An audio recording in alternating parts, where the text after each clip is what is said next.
In today's video, I am going to show you how to create a pocket envelope journal. First showing how to attach each envelope, then creating a rainbow spine.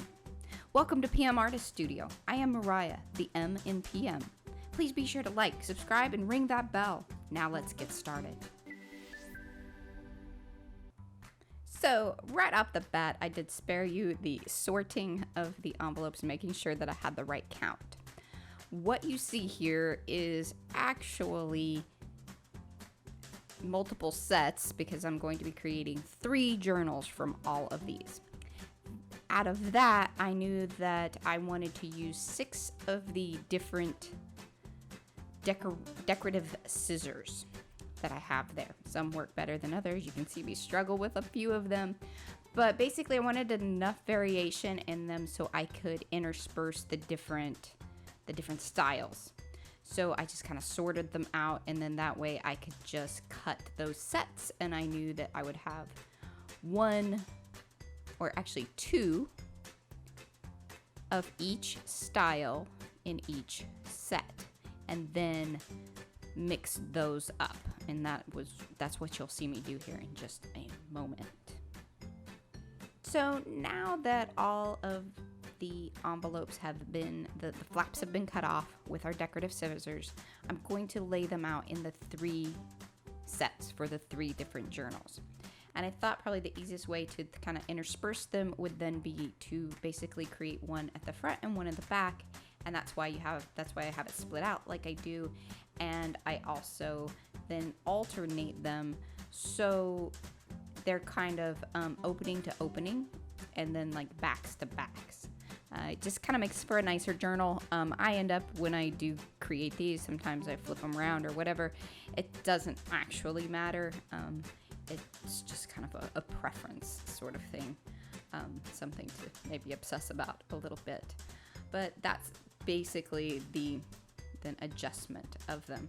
So just to recap on that, there are 12 envelopes in each one of these. The last envelope journal I did only 6.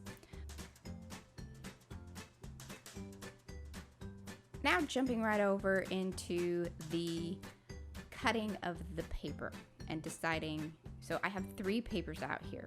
The reason I have those 3 is that for each one of the 3 journals, I was going to use those as a starting point of kind of the style versus just, making them all the same. But I wanted them similar, but not all exactly the same. So that's how I decided that these were going to kind of go. Now, painfully, this is, I watched this through a little bit already, and my cutting was a little, well, it's just a little painful to watch, but this is the struggle sometimes. The thing to keep in mind here is that these are A4 envelopes, which means they are 6 1/4 by 4 1/4. And if I was just using my brain, I would have basically just cut the paper, 6 1/4, maybe a little shy, just because it's going to be off ever so slightly, but that really that was the right number. If you want things to go inside of the envelope, ideally it was like a 4 by 6. There you go. I was just making things way more harder than they needed to be. At first, I thought folding this prior to was going to be the way to go. It really doesn't necessarily matter.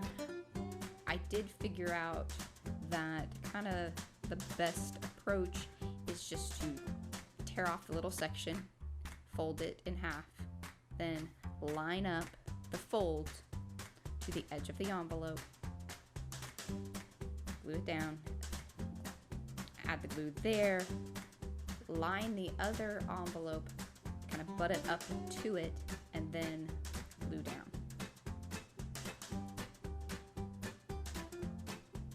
This helps align everything, keeps it with a nice fold on the edge, and then this was the difference between the last one I did and this one, is that this particular way of attachment creates a little bit of a white edge showing through onto the next, or through the spine. that led me to the idea about just coloring it in. I didn't like that, and so on this particular one right here, I did go ahead and do 2 attachments, or two pieces, add a little bit more color, because it was just a little bit of the teal and a little bit of green there at the end.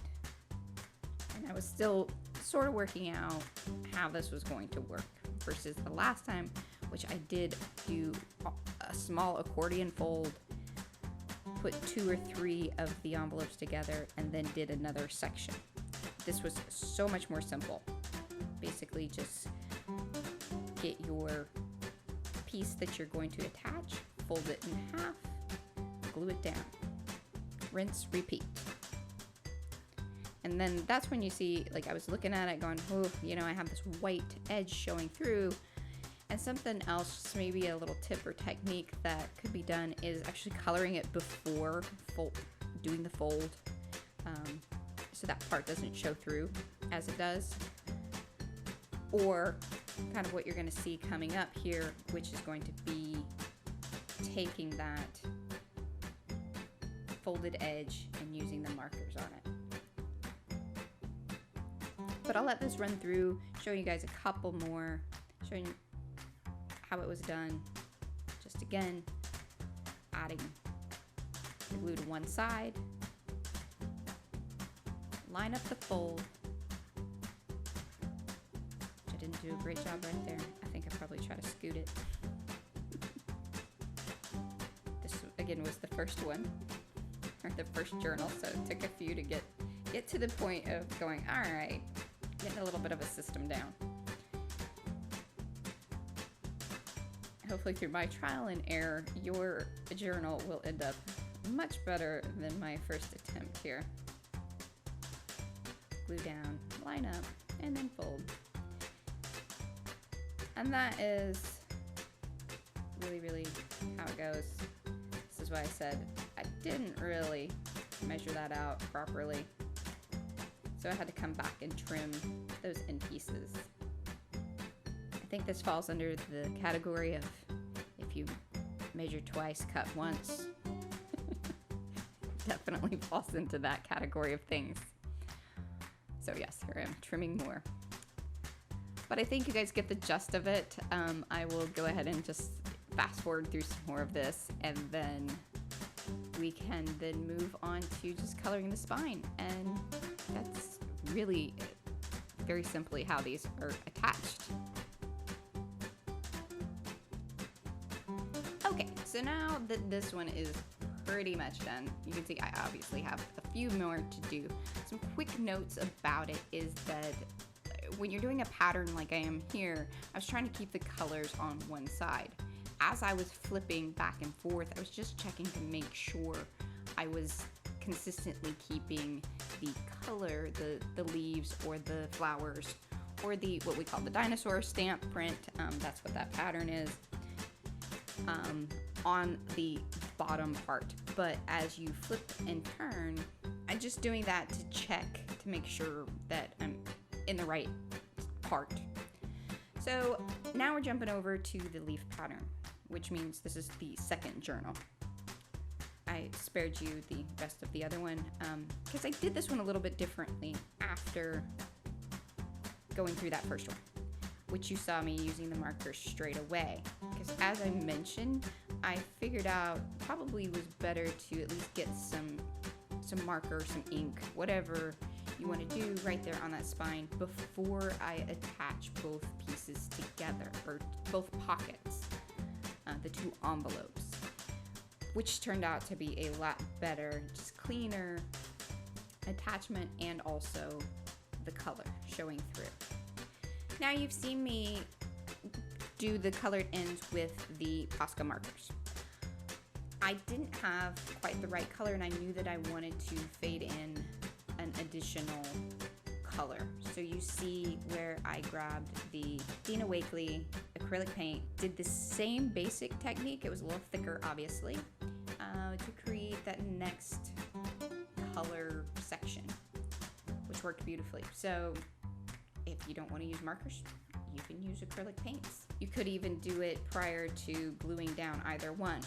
I will probably try that on the third one. I still have not completed it, but I wanted to get this video out here. I know many of you had questions regarding the attachment and how this was actually put together.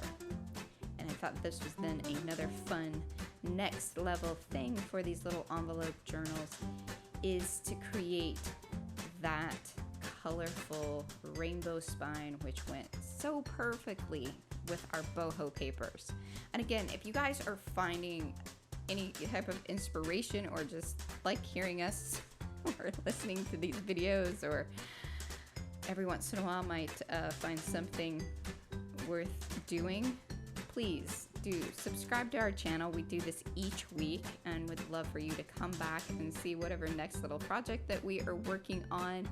And we do read every comment below.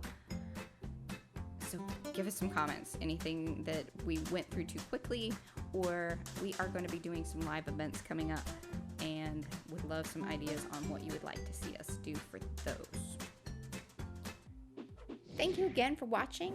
Please be sure to like this video, comment below, subscribe to the channel if you haven't already, and be sure to click the bell so you can see us each week. Thank you again.